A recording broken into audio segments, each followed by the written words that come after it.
주님께서 여러분과 함께 마테오가 전한 거룩한 복음입니다. 그때 예수님께서 제자들에게 말씀하셨다. 너희는 씨 뿌리는 사람의 비유를 새겨 들으라. 누구든지 하늘나라에 관한 말을 듣고 깨닫지 못하면 악한 자가 와서 그 마음에 뿌려진 것을 빼앗아 간다. 길에 뿌려진 씨는 바로 그러한 사람이다. 돌밭에 뿌려진 씨는 이러한 사람이다. 그는 말씀을 들으면 곧 기쁘게 받는다. 그러나 그 사람 안에 뿌리가 없어서 오래가지 못한다. 그래서 말씀 때문에 환난이나 박해가 일어나면 그는 곧 걸려 넘어지고 만다. 가시덤불 속에 뿌려진 씨는 이러한 사람이다. 그는 말씀을 듣기는 하지만 세상 걱정과 재물의 유혹이 그 말씀의 숨을 막아버려 열매를 맺지 못한다. 좋은 땅에 뿌려진 씨는 이러한 사람이다. 그는 말씀을 듣고 깨닫는다.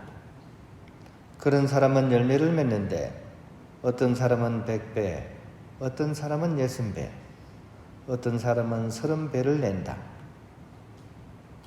주님의 말씀입니다. 잘 빕니다.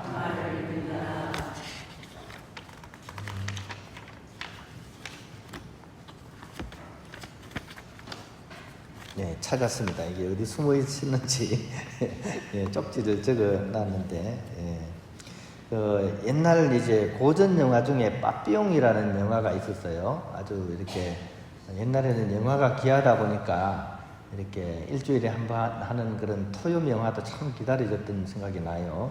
아마 그런 걸 통해서 본 것 같아요. 아주 인상적인 장면이 하나 있었는데 그 이제 빠삐용 그 죄수가 잠을 자다가 이제 꿈을 꾸는 거죠. 본인이 이제 좀 억울하게 이제 감옥에 갇혔다고 생각을 해요.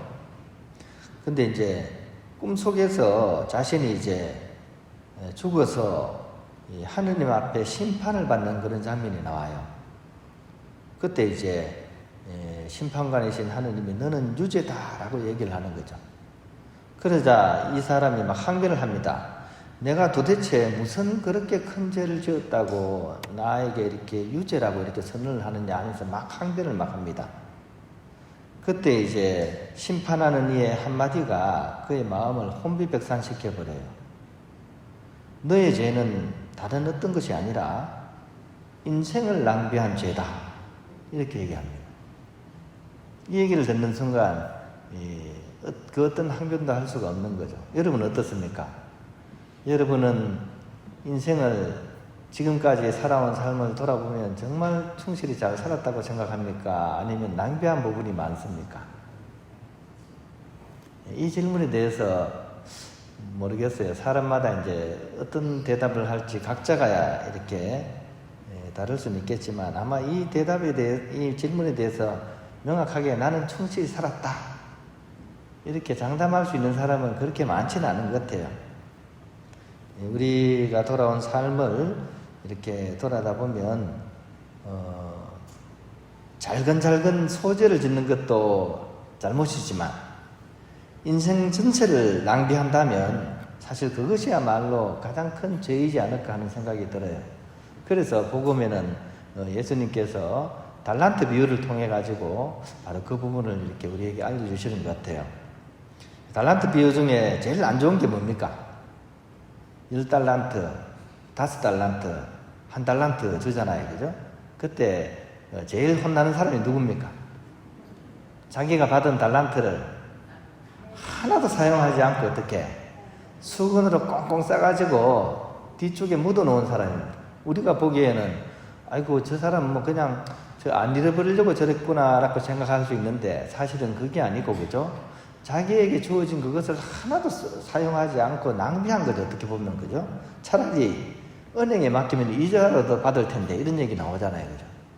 어떻게 보면 그것이야말로 가장 큰 잘못이라는 생각도 들어요.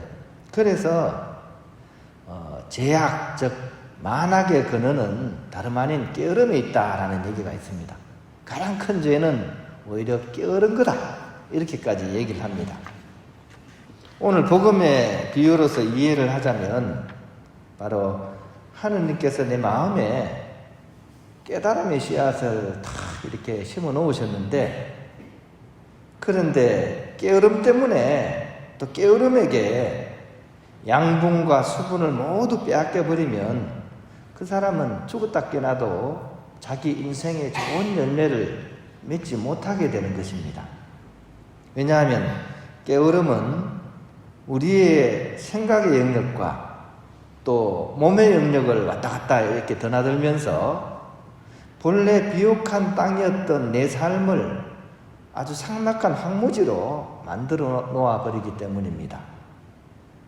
그러므로 내 마음속에 게으름을 걷어내고 그것을 차단할 수 있는 결단력과 행동이 우리가 이렇게 살아가는 데 있어서 가장 이렇게 중요한 요소 중에 하나라고 하겠습니다. 일단은 누웠으면 어떻게 해야 됩니까? 일단 누워있는 사람은 일어나야 돼요. 그죠? 또 일어났으면요. 그렇죠. 걸어가야 돼요. 그죠? 이렇게 누운 자리를 박차고 일어나서 걸어가는 사람에게 결국 삶의 영감과 결실이 생기는 법입니다. 그래서 깨어른 사람에게는 일단은 질을 얘기하지 않습니다. 양이 중요합니다. 일단은 깨어른 사람은. 그리고 그 양을 늘려가면 그 중에서 좋은 것도 나오기 마련입니다. 그런데 깨어른 사람들이 항변하는 게 뭐라 그럽니까? 나는 불후의 명작을 만들고 싶어, 이렇게 얘기합니다. 그죠? 그러면서 좀처럼 움직이지 않습니다.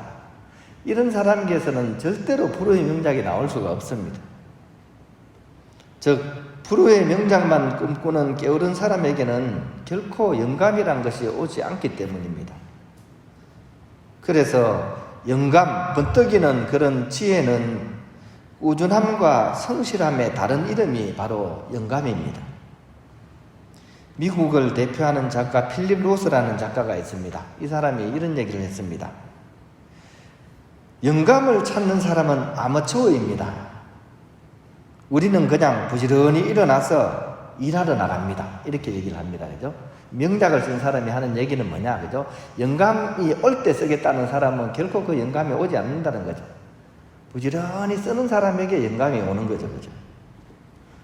그래서 애월하지, 오로지 성실히 꾸준히 하느님께서 뿌려주신 그 하느님 나라의 씨앗을 키워나가는 사람, 그런 사람만이 결국 우리에게 뿌려진 하느님 나라의 그 진실, 하느님 나라의 비밀을 발견해 간다는 사실, 우리가 오늘 복음을 통해서 깊이 묵상해낼 수 있었으면 좋겠습니다.